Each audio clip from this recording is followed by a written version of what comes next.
আচ্ছা আজি আমি নেক্সট আৰু এটা কুৱেশ্যন আমি ডিছকাছ কৰিম second question number 2 question number 2 টো আমাৰ কি আছে so that the relation r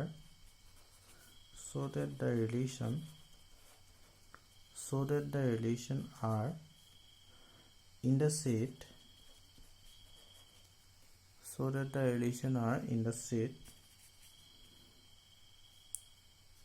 r eto a r to ki bujay eto set of real number bujay so that the relation r in the set r defined as kenaka define kora hoise defined as r equal to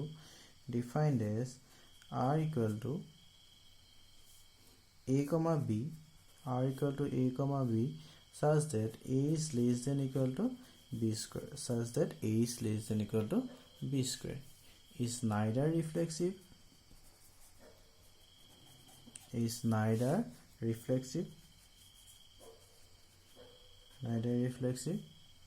nor symmetric nor transitive তাৰমানে ৰিলেশনটো আমাৰ reflexive নহয় সিমেট্ৰিক নহয় ট্ৰানজিটিভ নহয় আমি এটো দেখুৱাব লাগে আচ্ছা প্ৰুফটো সো দ্যাট বুলি কৈছে তো আমি দেখুৱাব লাগে প্ৰুফটো আমি এটা কৰিবলৈ ট্ৰাই কৰিম তেতিয়া হলে আমাক কি দিয়া আছে হেতু আমি চাই লওঁ এতিয়া হলে আমাক কোনটো সেটত ডিফাইন কৰা আছে ৰিলেশনটো যে r এটো হৈছে আমাৰ a r টো আমাৰ ৰিলেশন বুজাব a r টো আমাৰ সেট অফ ৰিয়েল নাম্বাৰ বুজাব মই এনেকা ডাবল এনেকা ধৰণে যদি ডাবল r লিখো না মানে ডাবল এনেকা বাৰ দি পেলাই r লিখো তেতিয়া হলে ডাবল লাইন দি পেলাই r লিখিলে তুমি বুজিবা এটো সেট অফ ৰিয়েল নাম্বাৰ বুজাইছে আৰু এটো ৰিলেশন বুজাইছে সো গিভেন r টো কেনেকুৱা এটা ৰিলেশন হে r টো কেনেকুৱা এটা ৰিলেশন যে সেট অফ ৰিয়েল নাম্বাৰৰ ওপৰত ডিফাইন কৰিছে ৰিলেশনটো মানে r to r আমাৰ গৈছে কেনেকৈ ডিফাইন কৰিছে define by r equal to a comma b such that a is less than equal to b square এই ধৰণে আমাৰ ডিফাইন কৰা আছে এই বস্তুটো আমি প্ৰথমতে লিখি লৈছো এতিয়া চোৱা বুজিবৰ সুবিধাৰ কাৰণে মই তোমাক দুটামান কথা কৈ দিম এইটো হৈছে সেট অফ ৰিয়েল নাম্বাৰ আৰু এইটো হৈছে তোমাৰ সেট অফ ৰিয়েল নাম্বাৰ তাৰমানে সেট অফ ৰিয়েল নাম্বাৰ বা সেট অফ ৰিয়েল নাম্বাৰলে ৰিলেশনটো ডিফাইন হৈ আছে এটা সেট অফ ৰিয়েল নাম্বাৰত কি থাকিব তোমাৰ 1 2 3 4 এনেকৈ গোটেই নাম্বাৰ বিলাক থাকিব তেনেকৈ মাইনাস বিলাকো থাকিব প্লাস বিলাকো থাকিব plus minus 1 plus minus 2 plus minus 3 plus minus 4 তেনে গোটেই বিলাক থাকিব তাৰ পিছত লগতে 0 থাকিব ফ্ৰেকশন বিলাক থাকিব সব ৰেশনাল ইৰেশনাল গোটেই নাম্বাৰ বিলাক থাকিব যিমান বিলাক নাম্বাৰ আছে গোটেই নাম্বাৰ বিলাক থাকিব ধৰা হাফ থাকিলে 1/3 থাকিলে 1/4 থাকিলে এনেকৈ গৈ থাকিব ইয়াতো তেনেকৈ plus minus 1 plus minus 2 plus minus 3 তেনেকৈ গোটেই নাম্বাৰ বিলাক থাকিব 0 থাকিব হাফ থাকিব 1/3 থাকিব 1/4 থাকিব এনেকুৱা ধৰণে আমাৰ নাম্বাৰ গোটেই নাম্বাৰ বিলাক থাকিব ৰিয়েল নাম্বাৰ বুলি ক'লে আমাৰ ফ্ৰেকশন বিলাকো থাকিব পজিটিভ থাকিব নিগেটিভ ফ্ৰেকশন থাকিব 0 থাকিব সব থাকিব গতিকে এতিয়া চোৱা এই ৰিলেশনটো আমি এটাকে লিখি হেক কৰিব আমি দেখুৱাব নোৱাৰো টেবুলাৰ ফৰ্মত আমি এই ৰিলেশনটো বা সাবসেটটো আমি এক্সপ্ৰেছ কৰিব নোৱাৰো বলে 1,1 থাকিব তো বলে কিবা এটা থাকিব নেক্সট ধৰা 1,1 কথা কলো বলে 1,2 থাকিব না থাকে যদি থাকিব হেতু লিখিলো বলে 1,3 থাকিব না থাকে যদি থাকিব হেতু লিখিলো বা 2,1 থাকিব না থাকে যদি থাকে হেতু লিখিলো গতিকে হে তেনেকৈ এটাকে আমি দেখুৱাব নোৱাৰো কাৰণ ইয়াত বহুত নাম্বাৰ আছে ইনফাইনাইট নাম্বাৰ আছে তুমি টেবুলাৰ ফৰ্মত এটো লিখি হেক কৰিব নোৱাৰা গতিকে আমি এতিয়া ৰিফ্লেক্সিভিটিটো চাবৰ কাৰণে কি কৰিব লাগিব আমি ভেৰিয়েবল লৈ লম ভেৰিয়েবল হিচাপে আমি এসাইন কৰি প্লাই চাম এতিয়া চোৱা প্ৰথমতে আমাৰ ফাৰ্স্ট এলিমেন্টটো হদা ইয়াৰ পৰা আহিব সেকেন্ড এলিমেন্টটো ইয়াৰ পৰা আহিব এটা ৰিফ্লেক্সিভৰ কাৰণে আমি প্ৰথমতে কম ৰিফ্লেক্সিভত হদা কি হ'ব লাগে যদি এটো তুমি 0 কনসিডাৰ কৰা তেতিয়া 0,0 টো ইয়াত থাকিব লাগিব যদি 1 কনসিডাৰ কৰা 1,1 টো ইয়াৰ 1 টো ইয়াৰ 1 ৰ লগত তুমি পেয়াৰ কৰি পেলাই ইয়াত থাকা পাব লাগিব তেনেকৈ 2 কনসিডাৰ কৰিলে 2 আৰু ইয়াৰ 2 টো লৈ পেলাই 2,2 টো ইয়াত থাকিব লাগিব 3 কনসিডাৰ কৰিলে 3 টো আৰু ইয়াৰ 3 টো লৈ পেলাই তোমাৰ থাকিব লাগিব তাৰমানে 3 টো 3 লগত ৰিলেট হৈ থাকিব লাগিব তেনেকৈ 4 হ'লে 4 টো 4 ৰ লগত 4,4 টো ইয়াত থাকিব লাগিব 5 হ'লে 5 টো 5 ৰ লগত ৰিলেট হৈ থাকিব লাগিব তাৰ অৰ্থ 5,5 থাকিব লাগিব সো প্ৰত্যেকটো এলিমেন্টে তাৰ নিজৰ লগত ইয়াৰ এলিমেন্টে তাৰ নিজৰ লগতে অৰ্ডাৰ পেয়াৰ কৰি পেলাই ইয়াত থাকিব লাগিব কিন্তু থাকিব নে নাথাকে হেতু আমাৰ এই কন্ডিশনটো মানিলেহে থাকিব এতিয়া তুমি এনেকুৱা ধৰণে চাব পাৰা ৰাফকে মই দেখুৱাইছো এটো বস্তুটো 1,1 টো থাকিব নাথাকে r belongs to হ'ব না does not belongs to হ'ব এতিয়া এই 1 আৰু 1 টো তুমি a আৰু b ঠাইত বহাব লাগিব a মানে 1 লৈছে b মানে 1 লৈছে গতিকে ইয়াত বহাই চাব লাগিব যদি এই কন্ডিশনটো মানি চলে তেতিয়াহে তুমি আছে বুলি ক'ব পাৰিবা বহাই চোৱাচোন 1 is less than a ঠাইত 1 বহাই দিলো আৰু b ঠাইত মই 1 বহালো কিন্তু b ওপৰ স্কয়াৰ আছে গতিকে এটো স্কয়াৰ দিব লাগিব তেতিয়া হলে আমি ফাইনালি কি পাম 1 is less than equal to 1 এটো শুদ্ধ হয়নে কথাটো হয় 1 is less than equal to 1 এই ইকুৱেলিটিটোৱে কাম কৰিব 1 to 1 ৰ সমান বা সৰুটোৱে কাম নকৰে ইকুৱেলিটিটোৱে কাম কৰিব ইহঁতৰ যিকোনো এটা কাম কৰিলে কথাটো শুদ্ধ হয় less than বা ইকুৱেল কোনবা এটা হলে আমাৰ এটো কথা শুদ্ধ হয় এতিয়া 1 ইকুৱেল তাৰমানে 1,1 টো থাকিব belongs to হ'ব তেনেকৈ যদি আমি চাও 1,2 টো থাকিব নাথাকে 1,2 টো থাকিব নাথাকে তেতিয়া আকৌ তুমি 1 ৰ ঠাইত কি বহাব লাগিব সৰি a ঠাইত আমি 1 বহাব লাগিব আৰু b ঠাইত আমি কি বহাব লাগিব less than equal to 2 বহাব লাগিব b ঠাইত আমি 2 লৈছো নহয় 2 বহাব লাগিব কিন্তু b ওপৰ স্কয়াৰ আছে গতিকে 2 ওপৰ স্কয়াৰ দিব লাগিব তাৰ মানে আমি কিমান পাম that implies আমি কিমান পাম 1 is less than equal to 4 1 টো তোমাৰ 4 কে সৰু বুলি কৈছে যে 1 is less than equal to 4 মানে 1 টো 4 কে সৰু গতিকে এই less than সাইনটোৱে কাম কৰিছে গতিকে এটো শুদ্ধ হয় এটো সঁচা কথা 4 টো ডাঙৰ হয় আৰু ডাঙৰৰ কাৰণে এটো আছে ইয়া যিকোনো এটা কাম কৰিলে হলে ইকুৱেলিটিটোৱে কাম নকৰে less than টোৱে কাম কৰিব গতিকে এটো 1,2 টো তোমাৰ আৰত থাকিব এটো শুদ্ধ হয় গতিকে এনেকৈ আমি প্ৰত্যেকটো কাৰণে পাম নেকি 2,2 পাম নেকি চোৱাচোন 2,2 পাম নেকি 2,2 belongs to r বুলি ক'লে পাম নেকি এটো আকৌ 2 আৰু 2 বহাই চাব লাগিব a O 2 b O 2 a মানে 2 বহালো less than equal to এফালে b মানেও 2 বহালো ওপৰত স্কয়াৰ আছে তাৰ মানে আমি এটো কিমান হ'বগে b মানেও আমি 2 বহালো গতিকে এটো কিমান হ'ব এফালে হৈ গল 2 less than or equal to 2 square মানে হৈ গল 4 এটো শুদ্ধ হয় 4 টো 2 তকে ডাঙৰ বুলি দেখাই আছে ঠিকই আছে শুদ্ধ হয় তাৰ মানে 2,2 টো থাকিব গতিকে আমি প্ৰত্যেকটো কাৰণে পাম নেকি 0 0 1 1 2 2 সবে পাম নে যদি সব এলিমেন্ট পাও তেনেকা 1 1 পালো 0 0 যদি পাও তাৰ পিছত ধৰা 2 2 পালো 3 3 পালো সবে নিজৰ নিজৰ লগত কৰা অৰ্ডাৰ পেয়াৰ বিলাক যদি আমি সব পাও তেতিয়া হলে তাক আমি ৰিফ্লেক্সিভ বুলি কম এটা চাওঁচোন আমি পাম নে নাপাম এটা আমি পাও নে নাপাও হেতু এবাৰ চাই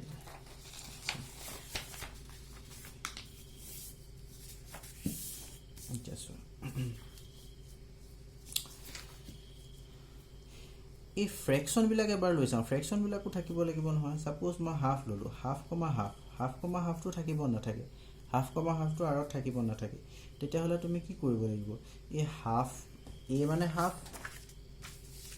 তেতিয়া হাফ, টো যদি লও তেতিয়া হলে a মানে কিমান ললা a মানেও হাফ b মানেও হাফ সো একে একে বিলাক থাকিব লাগিব আমি ৰিফ্লেক্সিভৰ কাৰণে টেস্ট কৰিছো গতিকে একে একে বিলাক প্ৰথমতে লৈ আছো ঠিক আছে তেতিয়া হলে a মানেও হাফ ললো b মানেও হাফ ললো তেতিয়া হাফ, টো থাকিব না আমি চাওচোন ইয়াত বহাইছো কন্ডিশনটো এটো হৈ গল half less than equal to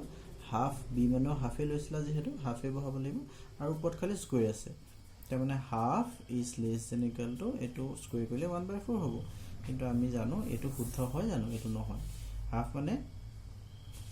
evaluate কৰি তুমি এটো গম পাবা আৰু অকন সুবিধা হ'ব জানিবৰ কাৰণে এনেকুৱা ধৰণে মই এবাৰ কৈ দিছো 0.5 আৰু এটো মানে হৈ গল তোমাৰ 0.25 গতিকে আমাৰ এটো শুদ্ধ হয় জানো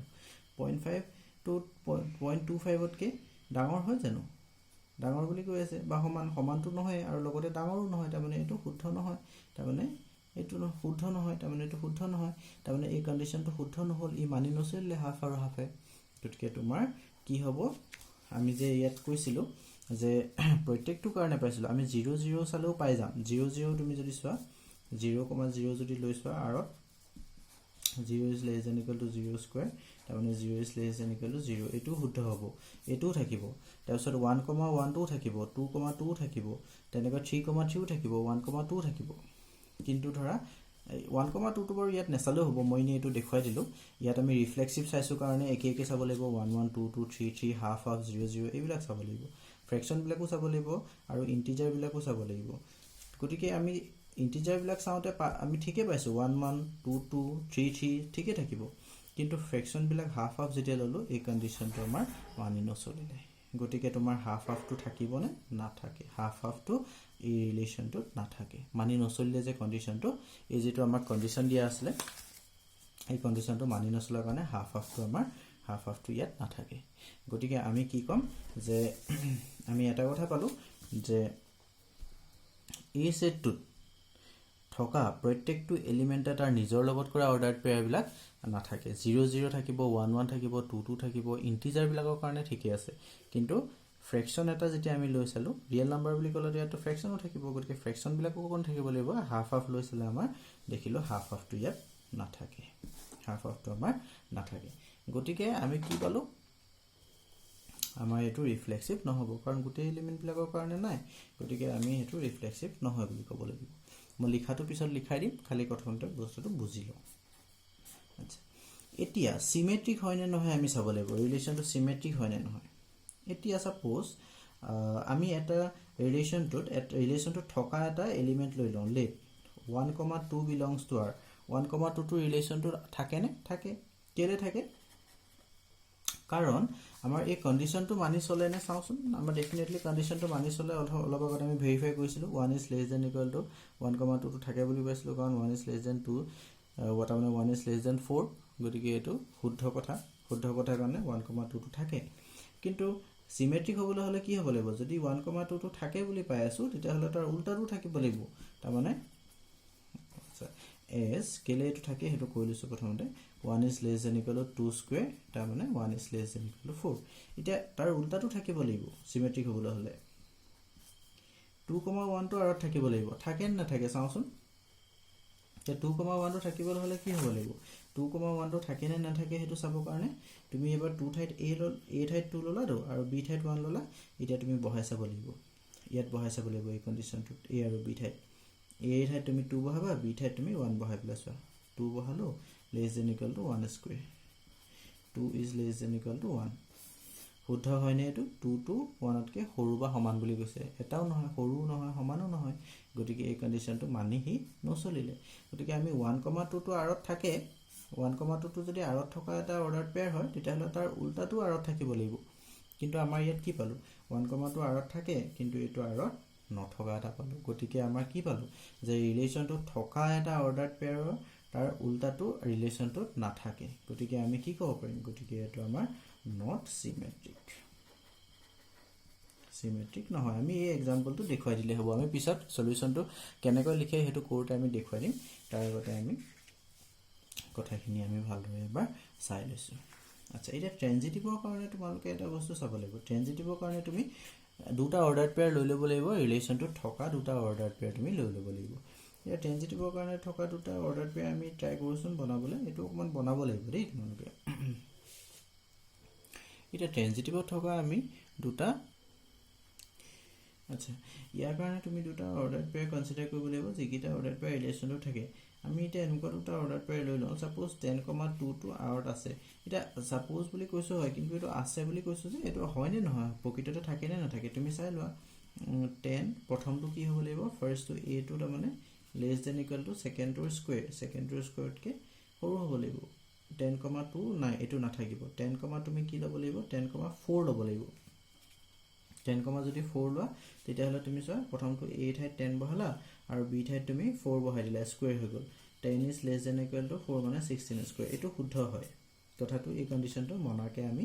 এই দুটা পাইছোঁ 10 আৰু 4টো পাইছোঁ এই কণ্ডিশ্যনটো মানি চলে 10,4 ইয়াত বহাই চালে আমাৰ এইটো শুদ্ধ হৈ থাকে তেতিয়াহ'লে তুমি আৰু এটা তেনেকুৱা লৈ চোৱা 4, তুমি এইটো ল'ব পাৰা 4,3 বিলংছ টু R ল'ব পাৰা শুদ্ধ হয়নে এইটো ইয়াত বহাই চোৱা 4,3 টো আৰত থাকিবনে আমি থাকিব বুলি লৈছোঁ মানে কেলে এইটো থাকিব নাথাকে এই কণ্ডিশ্যনটোহে ক'ব আমি তেতিয়াহে ল'ব পাৰিম থাকিব বুলি আচ্ছা এবাৰ মানি চলে নাই মই ভেৰিফাই কৰি দেখুৱাই দিছোঁ মানি চলিব চোৱা A ঠাইত 4 বহালোঁ আৰু B ঠাইত 3 লৈছোঁ less than equal to 3 square 4 is less than equal to 3 square মানে 9 শুদ্ধ হয় কথাটো ঠিকে আছে গতিকে এইটো থাকিব এতিয়া চোৱা ট্ৰেনজিটিভ দেখাবলৈ হ'লে আমি এইটো আৰু এইটো মিলাকে ল'ব লাগিব সদায় সেইটো মনত ৰাখিবা এইটো শেষ হৈছে 4ত এইটো 4ত ষ্টাৰ্ট হৈছে ৰিলেশ্যনটো থকা দুটা এলিমেণ্ট লৈ ল'লোঁ 10 4টো থাকে 4 3টো থাকে যে মই ভেৰিফাই কৰি দেখুৱাই দিছোঁ যি টি ল'লে নহ'ব গতিকে সেইটো ভেৰিফাই কৰি তোমালোকে এনেকৈ পেলাই নিজে চাই ল'বা থাকে নে নাথাকে আৰু থকা ল'ব লাগিব লগতে তোমালোকে এই 4 কথাটো এইটো মিলাই ল'ব লাগিব গতিকে আমি এইটো থকা এনেকুৱা দুটা এলিমেণ্ট লৈ ল'লোঁ এতিয়া আমি কি কৰিম এতিয়া আমি কি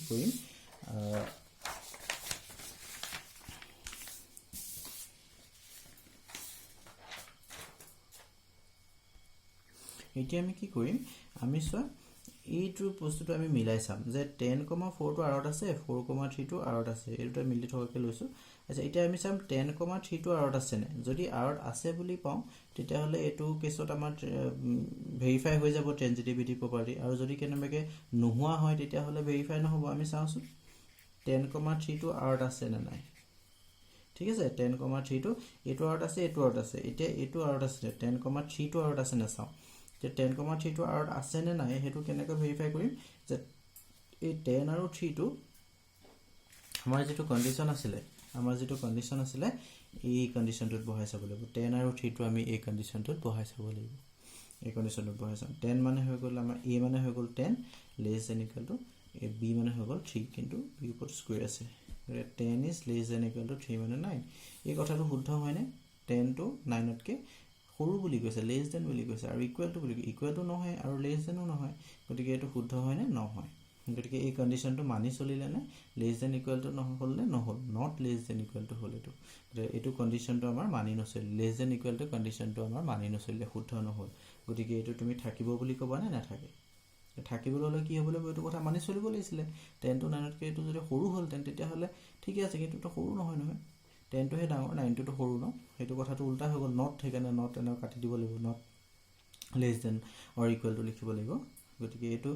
লেছ দেন ইকুৱেল টু হ'লেহে মানি চলিব আমি not less than equal to পালোঁ গতিকে মানি নচলে গতিকে ই আৰত নাথাকে গতিকে আমি কি পালোঁ আমি এইটো কন্ডিশন পোৱা নাই নে যে আমি লৈছিলোঁ কি লৈছিলোঁ যে 10,4 belongs to r লৈছিলোঁ and কি লৈছিলোঁ 4,3 belongs to r লৈছিলোঁ এইটো ৰিলেশ্যনটো থাকে বাট কি পালোঁ আমি 10,3 টো তোমাৰ আৰত নথকা পালোঁ ঠিক আছে সো এনেকুৱা এটা যদি সিচুৱেশ্যন তুমি পাই যোৱা এনেকুৱা এটা situation does not belong to যদি হোৱা সিচুৱেশ্যন এটা পাই যোৱা তেতিয়া তুমি ৰিলেশ্যনটো নট ট্ৰানজিটিভ বুলি কওঁ আমি গতিকে আৰটো আমাৰ কি হ'ব নট ট্ৰানজিটিভ নহ'ব গতিকে আমি কি পালোঁ ইয়াত যে ৰিলেশ্যনটো ট্ৰানজিটিভো নহয় চিমেট্ৰিকো নহয় আৰু ৰিফ্লেক্সিভো নহয় ঠিক আছে আমাৰ এটা প্ৰপাৰ্টি আমি মানি নচলিলে গতিকে এই কথাটো আমি ভেৰিফাই কৰিলোঁ নেক্সট ভিডিঅ'টোত মই তোমালোকক কেনেকৈ সলিউশ্যনটো লিখাৰ নিয়মটো মই দেখুৱাই দিম